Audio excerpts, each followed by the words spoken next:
Hey there folks, and welcome to this video. The first round of the European Rally Championship isn't that far away, but since we've only just gotten a full confirmation on who's going to be entering in the first event, and as a result, some contenders for the full season championship, I finally wanted to sit down and talk about the predictions. You can find the other predictions on my channel, and we tend to follow a similar structure around here. The first 5 will be general ones, the next 5 will be championship, the next 5 will be random events, and the final 2 groups will be about drivers and about the calendar.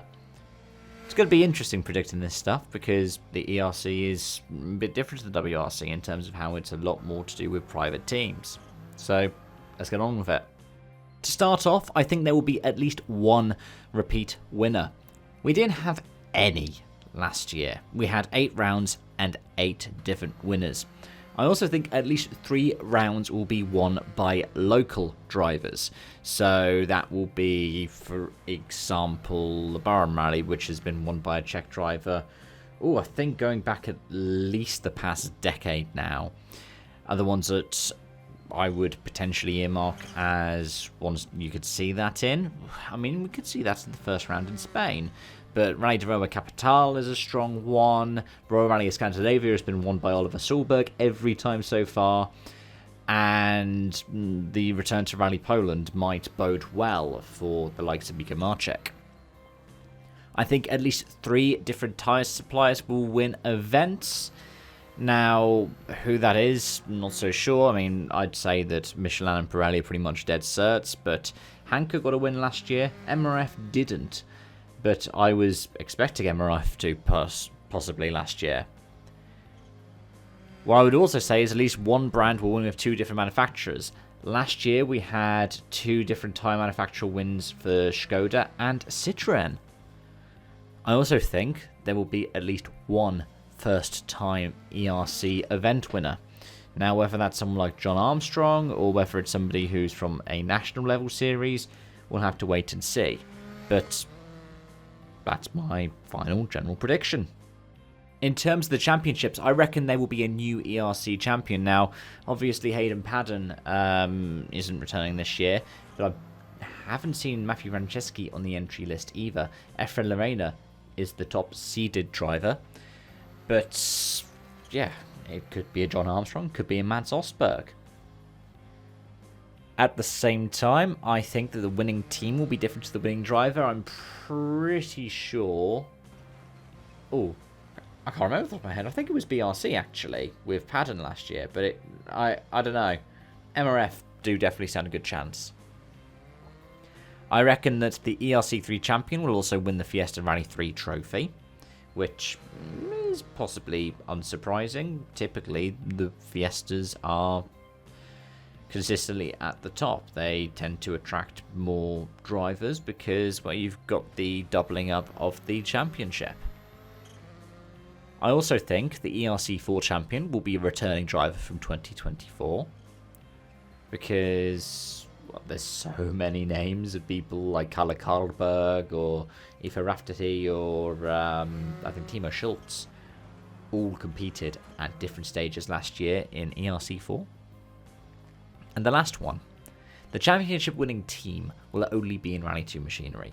Now, the way it's set up, I believe, is still the same as last year, where you can have your best scores from the different classes count towards your manufacturer's championship. Or team's championship, I guess, because they're not manufacturers. But last year, that wasn't the case for BRC. So, I reckon it will continue to be the case this year. Next up are my wildcard predictions. I believe that at least one of the top 5 drivers won't compete in all events. That has, I think, happened the last 2 years now. Paddon didn't do all the events in his first championship winning year in 2023. He didn't do the finale in Hungary. I think at least 2 former ERC champions will make random appearances. So when I say random, I mean they'll do half or less of the calendar. I want to say that because I don't know if they'll be necessarily one-offs. They might be there for 2 or 3 events. Look at someone like Alexei Ilkanyuk. as an example of that. I think 4 different manufacturers will win events. That is so Skoda. So I think Skoda's pretty much a dead cert, but also let's say Citroen and Toyota, and then I think one of Hyundai or Ford. It'd be cool if both of them do it. I think at least one event will have a top 3 from different manufacturers. So a Toyota, a Hyundai, and a Citroen. And I also think that at least 3 of the top 5 in WRC2 will make appearances, even if they are one-offs. Now, I made a similar prediction last year about the ERC having the WRC2 champion make an appearance, and there were a couple of people who were potentially going to make that come true. And in fact, it was a prediction that was right until the last stage of the WRC season, because Sami Pajari ended up winning. In terms of driver changes for 2026, this is where it's going to get interesting, I think.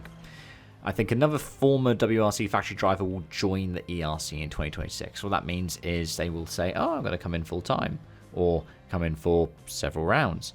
And when I say a former WRC factory driver will join, I mean, for example, the likes of Chris Meek and Sordo, who are doing the Portuguese Championship this season, or someone like Andreas Mikkelsen. I don't mean somebody who has been a factory driver, has left, and will come back, like Hayden Paddon. No, that would be way too easy. I also think that at least 2 full-time drivers will change manufacturer, even if they stay with their team. So it could be that the team changes manufacturer outright. We saw a few of those happening when it came to the Toyota Yaris, for instance. I reckon at least 1 ERC3 driver will graduate to Rally 2, and I also reckon at least 1 ERC4 driver will graduate to Rally 2. And my last one for this, I think MRF will announce that at least 1 driver will join their team, and at least 1 will leave.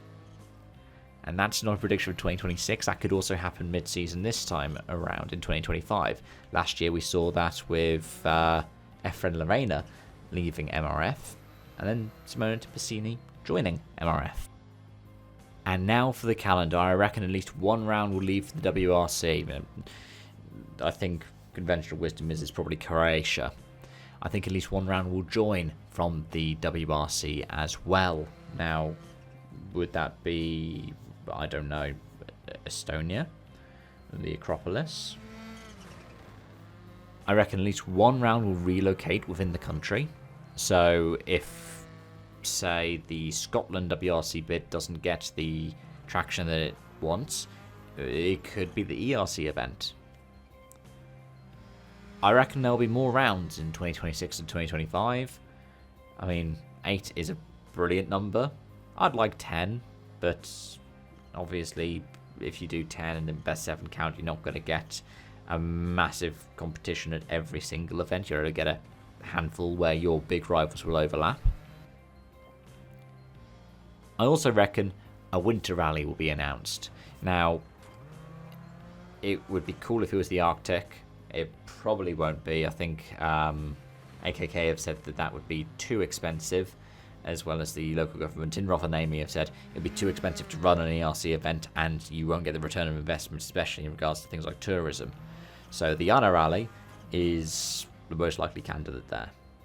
Unless, I don't know, Lipaia decides that it's going to be a winter rally again.